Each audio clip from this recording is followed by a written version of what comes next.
que lo publiqué, les pido disculpas que se me hizo un poquito tarde con eso, gracias tía por recordarme. ¿Ya lo vieron? El de esta semana, el 4. ¿No lo han podido ver? Véanlo para que me entiendan de qué les voy a hablar.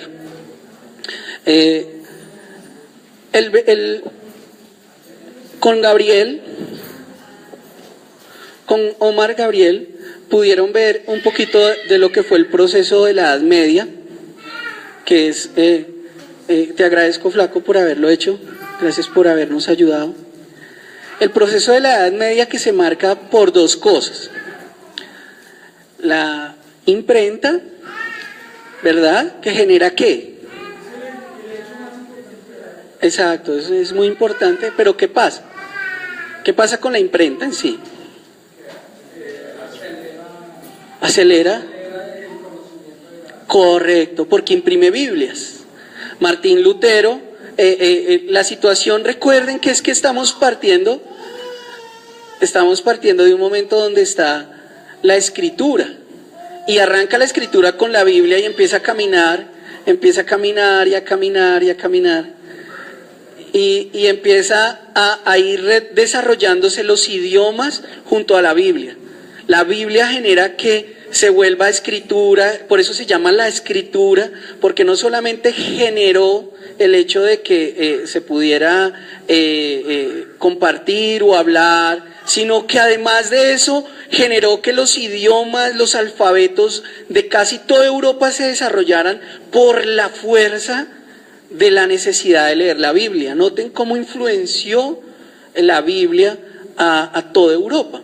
Europa se desarrolla los alfabetos, la forma de escribir por la necesidad de traducir la escritura. Eso es algo que a veces se olvida de cómo influenció socialmente la Biblia. Y es que la Biblia produjo los alfabetos de las naciones, de los idiomas.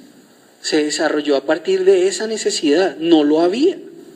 Pero para poder leerla, tenían que traducirla, y eso generó que no, pero ¿cómo lo van a leer? Entonces hagamos el alfabeto. Omar, y como en ese proceso el clero, la Iglesia Universal o la Iglesia Católica empieza de la información, que es algo muy peligroso, muy peligroso.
No,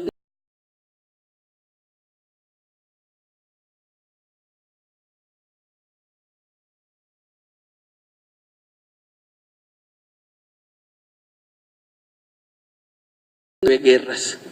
y pues eso es la parte desafortunada, ¿no? Pero pues que cambió la forma de pensar de Europa. Dentro de eso, yo lo que vengo a tocar hoy es el momento en que en Europa ya está está la situación tan grande, ya muchos han desarrollado, tienen sus Biblias, y yo ahorita lo que voy a transferirles es la forma como sale de Europa.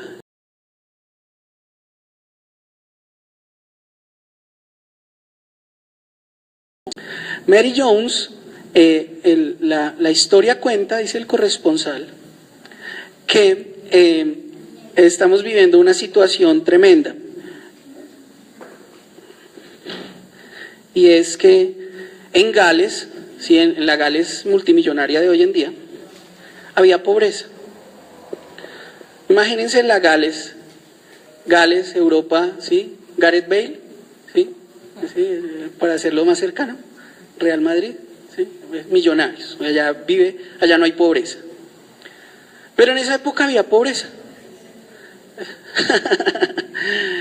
En esa época había pobreza, había mucha pobreza, sobre todo de la gente del campo. La gente del campo era muy pobre, tremendamente pobre. Y en ese proceso, más o menos hacia 1796, había una niña de 10 años que se llamaba Mary Jones. Ella decidió ahorrar para comprar una Biblia. Su familia y ella necesitaron 6 años para ahorrar para comprar una Biblia. Una Biblia. La Biblia de Gales, una traducción que tenían que era muy buena al inglés en Gales. Entonces ellos decidieron ahorrar para comprarla y cuando ya lo logró, ella decidió caminar y caminó por más o menos unos 30 a 40 kilómetros para las vendí todas.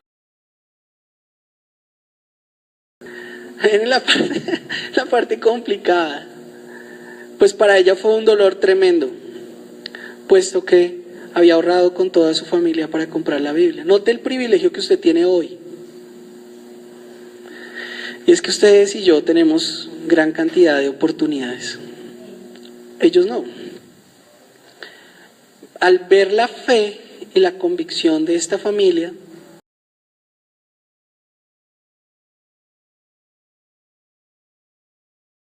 habla y dice, necesitamos hacer que las Biblias sean para todo el mundo. Necesitamos hacer, y su campaña fue una Biblia para Gales, una Biblia para cada persona de Gales. Y es entonces, de pronto hubo un pastor que se llamaba el reverendo Thomas Hughes, que se levantó y dijo, si las hacemos para Gales, ¿por qué no para todo el mundo? Noten, alguien que amó con pasión al Señor lo que produjo. Entonces, ese día, en 1804, ese día, ahí, en ese lugar, debido a la historia de la niña, se generó un efecto. Y ese efecto se llamó la Sociedad Bíblica Británica y Extranjera. Desde ahí, gente con dinero está apoyando para que en todo el mundo tengan una Biblia. Entonces dijeron, no podemos eso, y en Gales se hicieron las Biblias supremamente económicas y empezaron a generar el espíritu, la intención de que en todo el mundo hubieran Biblias. Entonces ahí vamos bien hasta ahí. Ok, sigamos. Se desarrollan entonces algo que se llamaron las sociedades bíblicas. Las sociedades bíblicas, al principio de la sociedad bíblica se limitaba a distribuir traducciones ya existentes. Nótelo, traducciones ya existentes. Pero pronto comenzó a patrocinar nuevas traducciones, que había dicho el Señor a todo el mundo y en toda lengua. ¿Se acuerdan? Entonces nació de esta necesidad, una situación donde se empezó a traducir en otras lenguas. Las sociedades bíblicas llegaban a un país y traducían la Biblia al país donde estaban. En 1904 se genera, la Sociedad Bíblica había distribuido hasta 1904 181 millones de Biblias, las escrituras por todo el mundo. Hasta 1900 Note que estamos en el transcurrir del siglo XIX a entrar al siglo XX. Esto se da al principio del siglo XIX y todo el siglo XIX reparten 181 millones de Biblias. Note cómo hubo un explotar. Después de que no había Biblias, hubo una explosión de Biblias para todo el mundo. Démosle. Dale. Las sociedades bíblicas por todo el mundo. Entonces resulta que empezaron a surgir sociedades bíblicas por toda Europa y más allá, con la intencionalidad de que todo el mundo tuviera una Biblia. Irlanda, Alemania, Escandinavia, Holanda, Rusia, Nueva Zelanda, Australia, Canadá y los Estados Unidos. En la actualidad existen 111 sociedades bíblicas en 200 países. Quiero traerles un poquitito de esto de las sociedades por todo el mundo, y es que, si usted se da cuenta, el siglo XIX fue un siglo de explosión bíblica, de que la gente leyera la Biblia, de que ya no fuera una cosa mía o del cura el que leyera la Biblia. Note la intención protestante, siempre ha sido que todo el mundo tenga el conocimiento, no yo. Que todo el mundo conozca, que todo el mundo sepa, porque lee su Biblia, porque conoce su Biblia.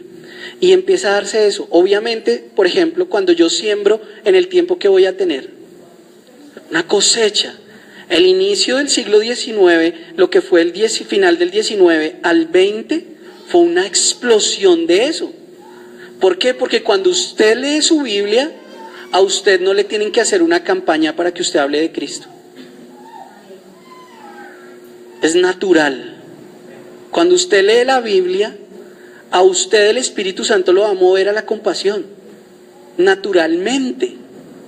No se necesitan campañas, no se necesita mandar el devocional por TDF Familia, no se necesita eso. Usted la lee porque eso genera en usted, el Espíritu Santo le mueve a eso.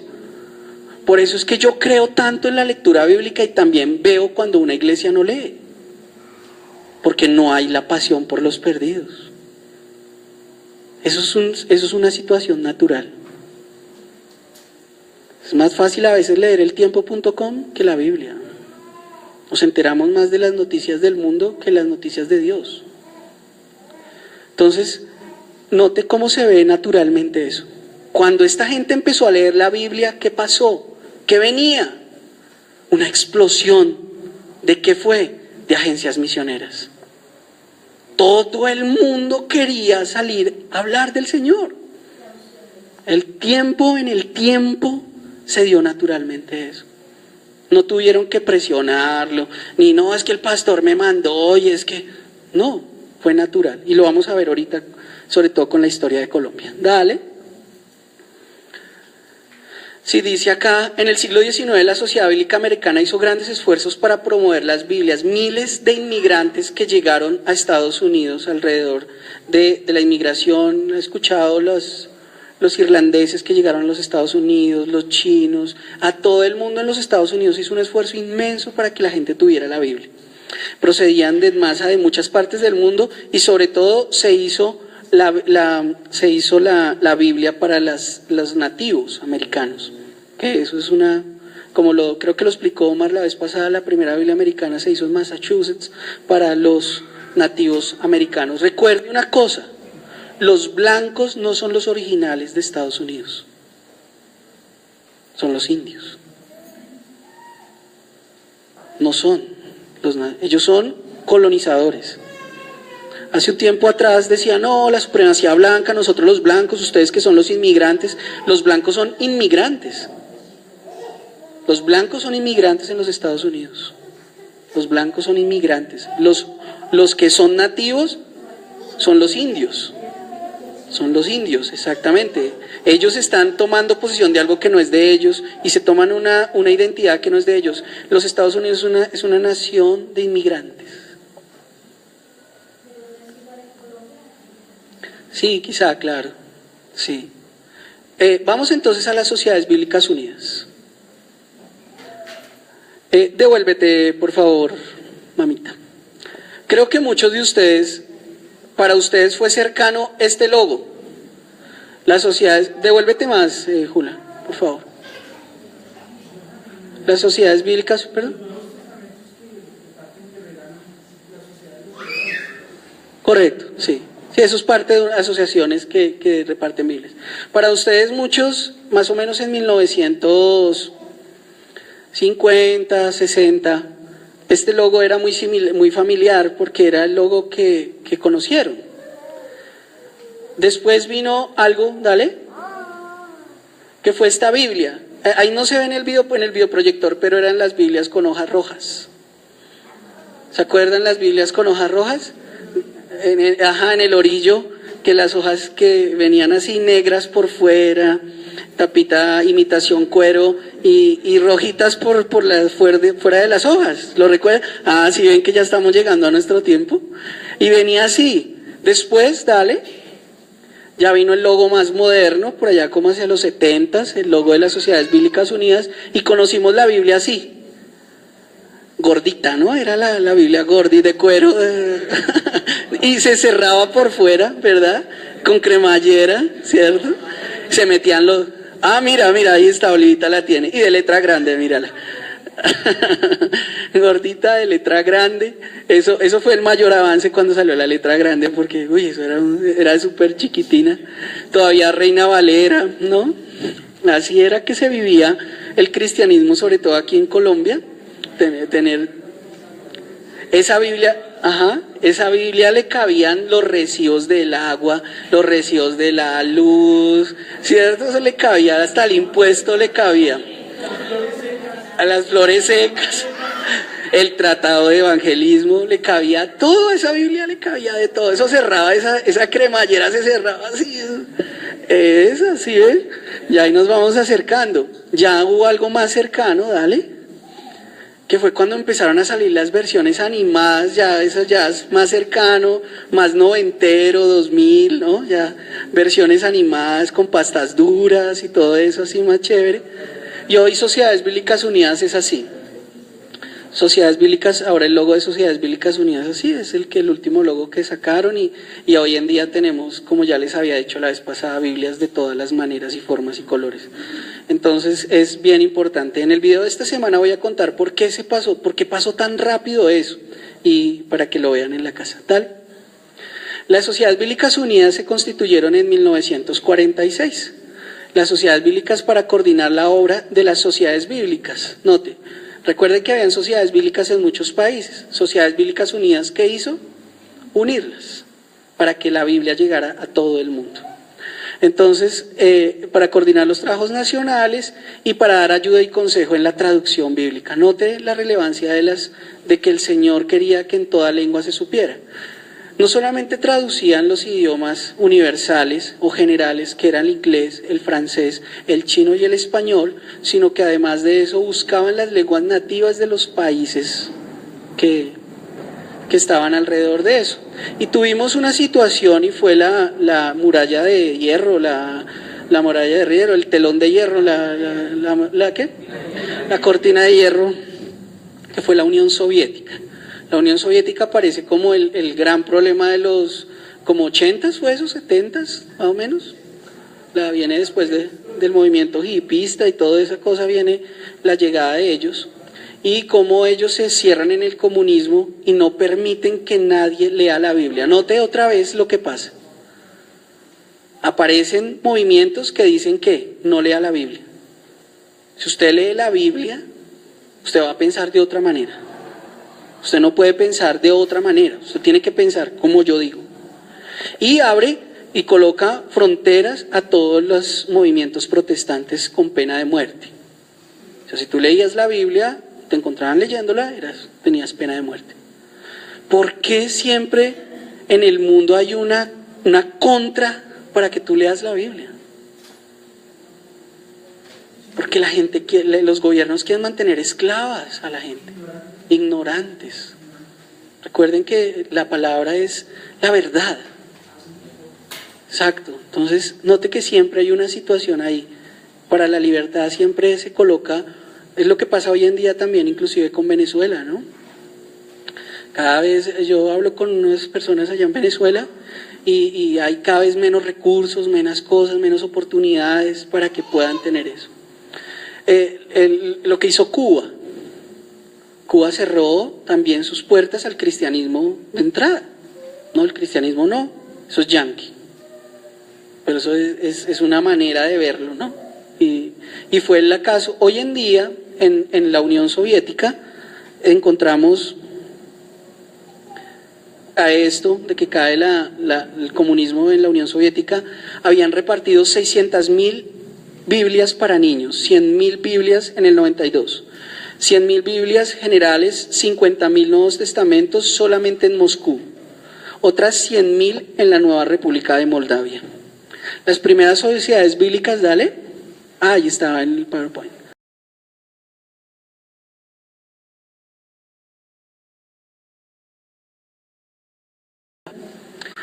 Datos de traducción. Hoy en día tenemos más de 7.000 lenguas. Ahí usted lo puede colocar en su material. 7.000 lenguas registradas en el mundo. 554 tienen Biblias completas. 1.333 tienen solo Nuevo Testamento y algunas porciones. 1.045 solo porciones de la Biblia, uno o más libros. Y más de 4.068 no tienen ni un solo libro de la Biblia. ¿La tarea ya se acabó? No. Falta mucho.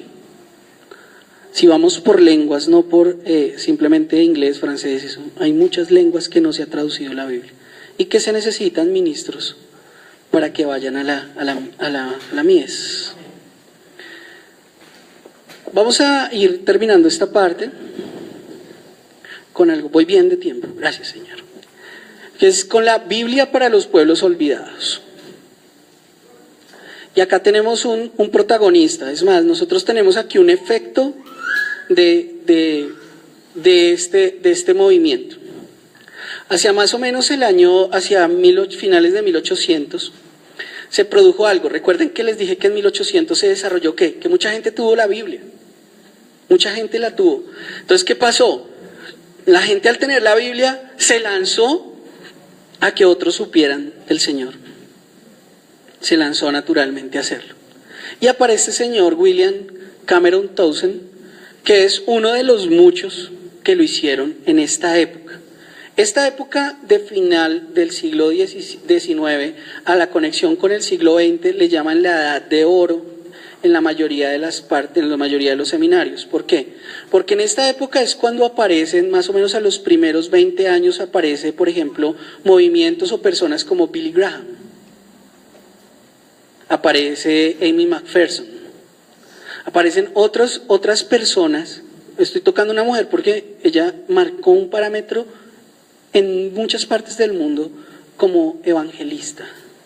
Una persona que compartía la palabra y creía. Anduvo en un carrito por todos los Estados Unidos predicando. Viuda 2 veces, en fin, tuvo un final un poquito trágico, pero en fin. El caso es que voy a tocar el caso de William Cameron Townsend, que hay una narración de Guatemala en 1917. Y es que William Cameron sintió que tenía que llevar la palabra a algún lugar, tenía que hacer algo, la gente tenía que conocer de Dios. Vendía Biblias en español, entonces sabía un poquito de español. Y decidió ir a los indios Chachiquel. Es que allá, de ahí, Centroamérica, todo tiene que ver con la che. Sí, el chavo, Chespirito, Chunchurria, los Chespiritos, todo eso. O sea, allá todo es con che. Las chichas y los chitos, todo tiene que ver con che. De ahí. Sí, eso. Chachiquel. Él fue a esa colonia que es de indios de Guatemala. Miren, es que no cambian mucho. Ahí está, igualitos. Este hombre decidió ir a los indios Chachiquel y enseñar la Biblia. Y cuando se fue, uno de los personas que le ayudaban, que era de esa tribu que sabía un poquitito de español, puesto que ellos no hablaban todos español, le dijo algo a él que lo marcó y dijo: ¿por qué, si Dios es tan sabio, por qué no han aprendido la lengua? Si tu Dios es tan sabio, ¿por qué no has aprendido la lengua? Y eso le quedó a él, chin, en su cabecita.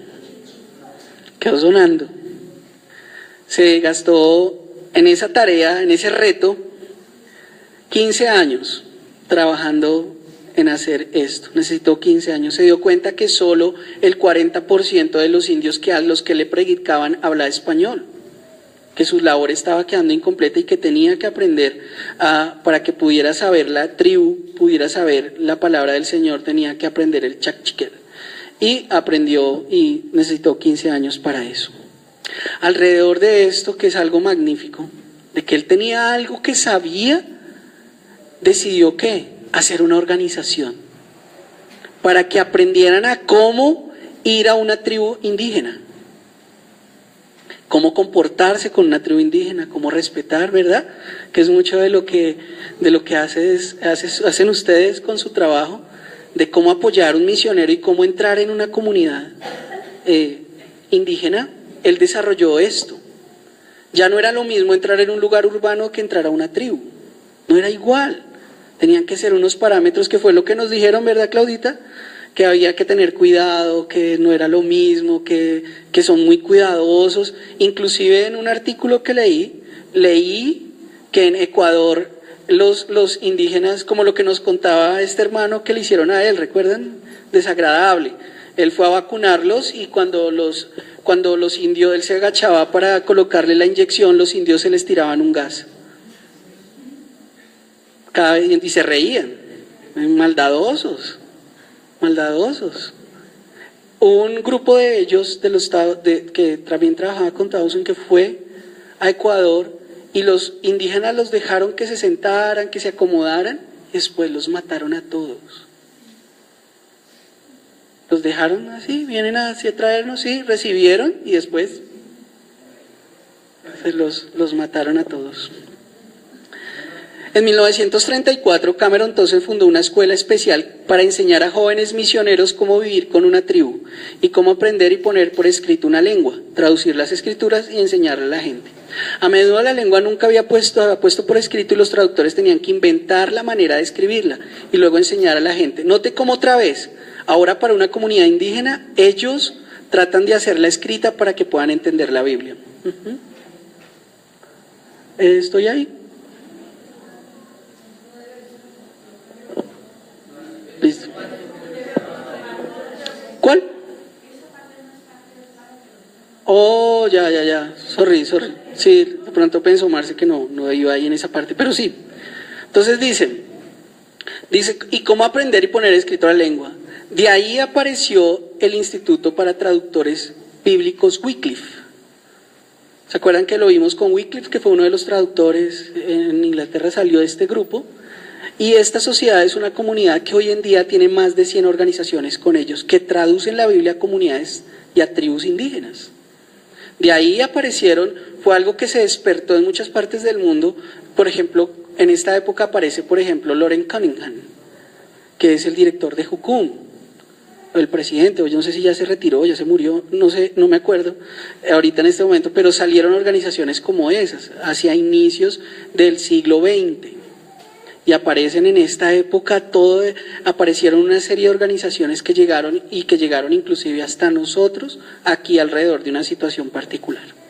Más o menos, este es el despertar de otra cosa. Ya no eran solo las zonas urbanas. Recuerdan que ya había habido la Biblia para China, la Biblia para Francia, la Biblia del Medio Oriente, hasta en Egipto había Biblias y todo esto. Y aquí vamos a tocar algo muy rápidamente que tiene que ver con nuestro ADN. Nuestro ADN, ya que es lo referente a nuestra iglesia, esto ya no tiene que ver, una cosa es un parámetro al costado. Voy a hablar así como si fuera viejito. Recuerde el Frente Nacional, así entonces, recuerde, entonces, voy a hablar de algo, de pronto ustedes tienen un poquito de referencia, me corrigen la gente que tiene más edad que yo, pero voy a tratar de hacer una exposición acerca de esto. Más o menos desde 1886, ¿recuerdan la Constitución de Colombia? Vino algo que se llamó la hegemonía conservadora, que fueron muchos periodos de años donde los godos, ¿lo recuerdan? Conservadores, caminaron controlando el gobierno nacional. Gobernaron la nación, ¿verdad? La transición del siglo XIX al siglo XX fue conservadora. Fue más o menos de 1886 hasta 1930, que eran los godos. Entonces resulta que si Olivita se ponía un lazo rojo en su cabello, pasaba un godo y le cortaba el pelo. Y le decía cachiporra, eso. Entonces, Colombia entró en la época de los cachiporros, en la época de los godos, en la época donde la hegemonía católica en Colombia era muy clara. Recuerden que Colombia se declaró en esta época, alrededor de la Constitución de 1886, como un país católico del Sagrado Corazón de Jesús. Era un país católico. ¿Eso generaba qué? Que el gobierno entre 1886 y 1930, por ejemplo, le entregó las tierras a los curas. El gobierno decía, tú eres el padre Pepe. Listo, entonces, me corrige, pastor, si digo algo mal en esta parte que estoy hablando de la historia suya. Entonces le decía al cura, mire, ¿cuál es el mejor terreno del pueblo? El del parque en la mitad. Por eso todas las iglesias están. Porque era la alcaldía y la iglesia. Por eso los pueblos son así. Porque ellos constitucionalmente debían asignarle eso, porque era la religión de Colombia. Dentro de ese parámetro, de ese caminar, viene una situación, y es que en el año de 1930 hasta el año de 1946, ¿qué pasa? Aparece algo que es la República Liberal. Cambia. Entonces, resulta que mi tía es goda y yo soy cachiporro. Y entonces ella es mi vecina y yo le tiro el agua sucia, le barro la escoba y le echo la basura al otro lado. Nosotros dos venimos siendo ¿qué? Enemigos. Eso es lo que pasaba en los pueblos. En la ciudad, en Colombia, hubo violencia, ¿verdad, Olivita? Mataron muchísimas, si me mataban a mi mamá, la persecución. Pero resulta que alrededor de una serie de movidas llega y se vuelve Colombia liberal. Entonces ahora, ¿quiénes son mis enemigos? Los conservadores. O sea, ¿quién es también mi enemigo? La Iglesia Católica. ¿Qué hace el gobierno liberal? A ver, si toda la religión es católica, ¿qué hacemos? Traigamos los protestantes. Entonces, entre 1930 y 1946, como nunca antes en Colombia, nunca había pasado eso, llegaron tantas organizaciones misioneras y misioneras a Colombia. Ese cuadro que está ahí es la muestra de las visas que están en el Archivo Nacional. De las visas de migrantes. Entonces, note, en el año entre 1930 y 1934 habían 2 y pasaron a tener 6. Llegaban 6 misioneros. Después entre el 34 llegaban 3 y después pasaron a llegar a 7. Y así llegaron 14, 15 misioneros. Empezaron a llegar a Colombia misioneros. También por un interés que tenían los liberales. Note que en los Estados Unidos es al contrario.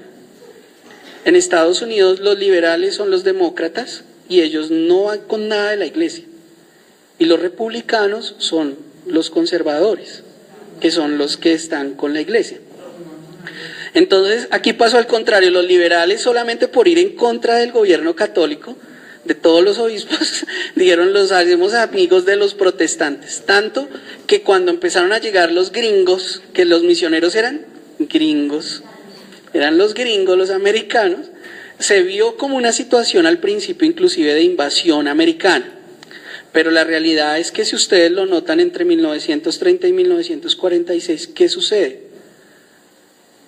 La Segunda Guerra Mundial. La guerra. Colombia se hizo tan amiga de Estados Unidos que hubo colombianos que fueron a la guerra por Estados Unidos. Por esto. No solamente dijeron, tráigame sus misioneros aquí para hacerle el contrapeso al cura, sino que, que además de eso hicimos unos vínculos comerciales. Entonces fue la época también donde vinieron las empresas gringas, donde empezaron a venir a mirar los gringos, el Plan Colombia, a mirar que acá había cosas que servían, y esta época se desarrolla con mucha fuerza eso. Ajá.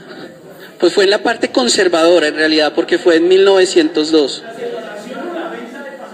Sí, aunque eso fue parte conservadora. Eso fue en la parte conservadora, en realidad, pero sí, claro. Resulta que hubo unos concilios, hubo el primer concilio un concilio en Panamá de toda Latinoamérica, donde dijeron que a Colombia la declararon más o menos en el 1917, le llamaban el vecino olvidado. Y era que Colombia era un país sin protestantes. Habían llegado, como les conté en el nivel pasado, más o menos al final, hacia 1890, llegó a establecerse la primera comunidad bautista que se hizo en San Andrés y Providencia, y la primera que se hizo en Bogotá, que fue presbiteriana, que está ahí en la 24 con cuarta, más o menos al frente de la Biblioteca Nacional, que fue la primera iglesia en Bogotá. Y entonces el gobierno presbiteriano empieza a mandar misioneros presbiterianos. Note que aquí se da una situación clara, y ya con esto voy a ir acabando. Hay una situación clara, y es que los primeros que llegan a nuestra patria como misioneros no son pentecostales, son lo que ellos llaman la parte evangélica, lo que eran la parte más tradicional del movimiento cristiano mundial. El movimiento pentecostal no se había desarrollado ni siquiera. Por ello es que al principio de lo que usted entendió, o lo que algunos de ustedes ya no veían eso porque Juan Pablo viene en tenis a la iglesia, llega en bicicleta.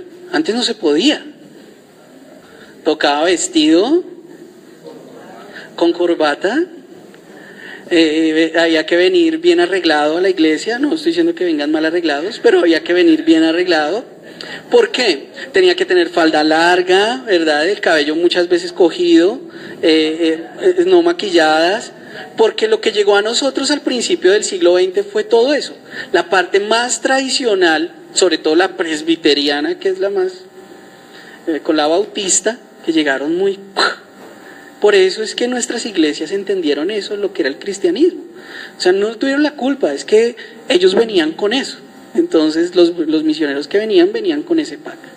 Entonces era parte de lo que se debía ser cristiano, era eso.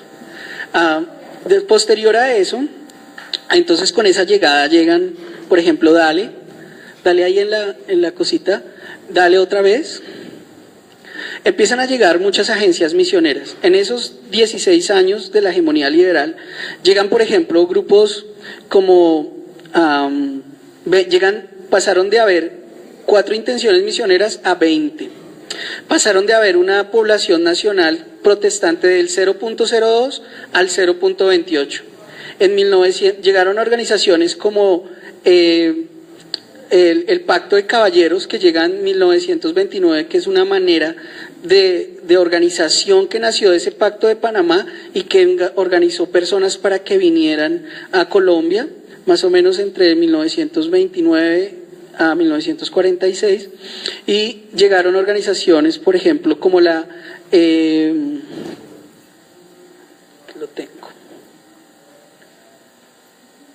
las organizaciones, la Unión Misionera Evangélica, o UME, que llegó en 1908, la Alianza Escandinava, la Presbiteriana Cumberland, que es la PCC en 1928, la Alianza Cristiana Misionera, que se llama ACM en 1922, que se ubicó en Armenia, la Organización Adventista, que le llaman AM, las Misiones Pentecostales Birch Hall, que llegaron también hacia ese mismo año, las Asambleas de Dios, que llegaron más o menos hacia el año de 1930, sobre todo con una influencia muy fuerte de Canadá. Llegó la misión Wegner, que se organizó en Sogamoso, la misión presbiteriana, que de pronto también la han escuchado, la misión pentecostal Anderson Martin, que llega a Bucaramanga, donde se desarrolla sobre todo la iglesia cuadrangular, si la han escuchado, que llegó a Bucaramanga, se llegan este año. Llegó también la organización Open Bible Standard Conference, que organizó una organización misionera en Garagoa, y sobre todo se tuvo un énfasis en Boyacá, que es tremendamente católica. Y fue también cedida por la organización presbiteriana. Los misioneros protestantes nacionales se organizaron entre 1938 y 1942. La agencia y la Alianza Cristiana Misionera, que se llama ACM, que se organizó en Caldas, en Boyacá y en el Huila. Y tenemos aquí una más que me interesa mucho tocar: la misión latinoamericana y la misión panamericana, más o menos para el año de 1956. Esa ya la hacemos más cercana, la misión panamericana no, todavía ni idea. Bueno, la misión menonita, la conferencia menonita, que tienen una iglesia, la Iglesia La Luz, la librería La Luz en la 34.